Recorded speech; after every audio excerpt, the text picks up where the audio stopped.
Welcome back to Legacy YouTube channel. We are filming the HotShot's 8-minute homework month 2. I'm going to have Miss Jacqueline, Tatum, and Lana demonstrating each exercise. And as we did last month, you'll do the stretching, conditioning, then stretching again, skills, and then stretching at the end. All right, we're going to take it off from here and start with our stretching. We have progressed in our flexibility, so Tatum is going to show us the progression that we get to go to after your splits all the way down the floor. Tatum, we're going to do a split on the mat. And Lana is going to show us what we want to do on the floor. So we show us the modified, whichever one's what. Lana's doing the modified version. Tatum is doing the advanced version. All right, girls, stand up. You are going to do each split on each leg for 30 seconds. From there, we're going to move on to our conditioning. After your gymnast has finished the first round of stretching, you will move on to the conditioning exercises. Our first conditioning exercise is lunge to kick. Girls, go ahead. You'll see that their arms are behind their ears, their foot is in front. There should be no weight on this foot. Okay, they're going to tap, knees are straight. They're going to tap twice, lift, and reach. As you can see, Tatum didn't reach her leg out far enough, and so now her knee is over her toe. So I'm going to need her to stand up and do it again. So she will tap, tap, lift, reach way out. As you can see, that's harder to do. Her back knee needs to be straight, her weight needs to be in her front heel, and her knee needs to be directly over her ankle bone. Lana, you need to bend your knee just a little bit more, and Lana's arms need to be behind her ears. She needs to be squeezing this hip in so that she is straight hip. They're going to hold this lunge position for 3 seconds, after which they will pick up their back leg, bring it into passe, and kick. And then immediately put it back in the lunge position. Girls, let's do that one more time. You'll bring it up to passe, then kick, then put it back into the lunge position and hold. From there, we'll hold for 3 seconds again and do the kick 10 times. All right, thank you, girls. The next conditioning exercise is going to be our press hold or straddle hold. Girls, can y'all show me?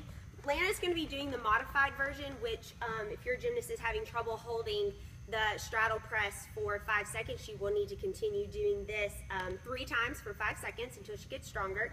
But once your gymnast can do that, she will move on to what Tatum is going to do. Lana, will you hold yours, please? And she will press her feet up with her head into after holding it for 5 seconds, press up to where her feet should be right near her hands, okay, with her head in, and then she will press back up, and she will come down and hold that again for 5 seconds, from which she will press back up into where her feet are right next to her hands. Your gymnast will complete the straddle press, up to stand, back to straddle press 5 times. The next exercise that we'll move on to is our pike handstand shrugs. Last month we did holding pike handstands. We have now progressed to the pike handstand shrug. Let's move this block over here. As last month, you can do this on a wall or your sofa, a chair. They can do it on their bed. As you can see, last month we did it with their feet flexed. Flex your feet. We did it with their feet flexed. This month we're changing, which is a little bit more difficult, to beautiful pointed feet. So Lana will need to put her feet all the way down. Her knees should be straight. They once again have tight, straight body, and they're sucking in their stomach. They will hold this for 3 seconds at the top, pressing up tall. Make sure, girls, y'all are pressing up very tall. Their eyes should be looking at their hands, Lana. You need to push back in your shoulders. And then they will shrug. Everybody see a shrug. And then push back. They will do that 10 times and get the top for 3 seconds each time. So they will do that 3 sets of 10 times. Thank you, girls. After that, we will move on to our hollow hold progression. Last month, we did the lower half of our body for the hollow hold. This month, we are going to continue to do the lower half of our body, but we are going to add the top half of our body as well. Girls, can you please lay down on your back? Can you lay sideways and lay straight? Thank you. Okay. Last month, your gymnast will remember the lower half of their body. They will lift their feet, pushing in their stomach so that their back is on the ground. They will lift their legs up straight. We've had some difficulty with that in practice, having our legs straight. And then we'll lower slowly for 5 seconds. 3, 4, 5. After which their feet have touched the ground. They will then lift their chest up with their arms behind their ears. You can see Lana tries to come up with her arms next to her eyes. We want her arms behind her ears. Can you do that again for me, Lana, and show them how you can do it with your arms behind your ears? Arms behind your ears. You can see that that is working her stomach. That is exactly what we want. She will stretch up tall. They will both then go to a pike position. They will stretch up tall again with their arms behind their ears and lower, touching each vertebrae slowly to the floor for 5 seconds. And they will do that 10 times. Thank you, girls.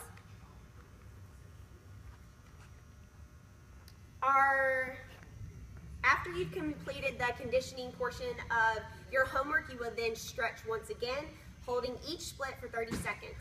We all want your children to be on a mat or some type of pillow so that we are getting really flexible and able to make our gymnastics much easier. After you've done your second round of stretching, we will move on to our skills. We once again have 2 skills for this month, and we are just progressing on what we did last month. This month we're going to do a tabletop, and we are going to hold it for 30 seconds. What we want to ensure is that our girl's hips, you see her hip is above her knee. This past month we've struggled with having our hips, lower your hips, we've struggled with this position. This position is a weak position and it can't help us on our back bends, what we want for back walkovers or back handsprings. So we're teaching our booty to be activated by pushing into our heels. Actually, Tatum can actually move her feet out a little bit farther. Move your feet out a little farther. There you go. This is the exact position we want. Her knee joint is directly over her ankle bone, which gives her ultimate strength in her booty. And as you can see, press up tall, flex your feet. As you can see, Lana's fingers are directly pointing to her heels, and that's exactly how we want it. We do not want hands back like this, back with her fingernails pointing back behind her. They will do that 3 sets of 30 seconds. So they will hold the tabletop position for 30 seconds 3 times. After they've done their tabletops 3 times for 30 seconds, they should be ready and prepared to do a standing back bend. And we will start by having our arms directly behind our ears, stretching up tall. As we tell the girls in practice, we want them to paint a rainbow with their hands and their eyes down to the floor. And I'll show you with Tatum how the rainbow looks from the side. She'll start with her hands. She starts with her head back. She's squeezing her bottom, and she's pushing her heels into the floor. She'll have straight knees the entire time. One of the most important things in a standing back bend is for them to squeeze their booty and push their hips forwards. So as Tatum does that, she'll paint the rainbow, paint the rainbow, and she'll lift up one of her legs, and she will pulse her leg, pulling her leg over to her face with her stomach muscles and her quad muscles. If your child is struggling with her leg coming out here or falling over this position, they need to push more in this stability leg down here in their heel, and they need to ensure that they're squeezing their inner thighs.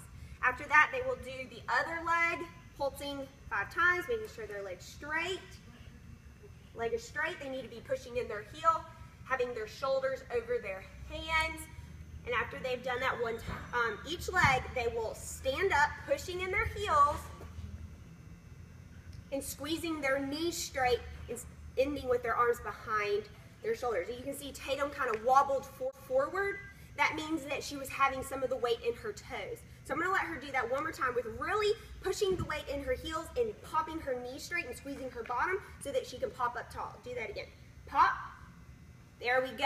As you can see, that was much better that time. All right, done with your skills. And you will do conditioning you will do your splits once again for 30 seconds. And this set should be the best set of the day. This time your split should be much lower. I know your gymnasts love getting down inch by inch, and by this time they should be almost to the floor. And if not, they should be able to be on the mat by this last set. Thank you so much, and that's the homework for month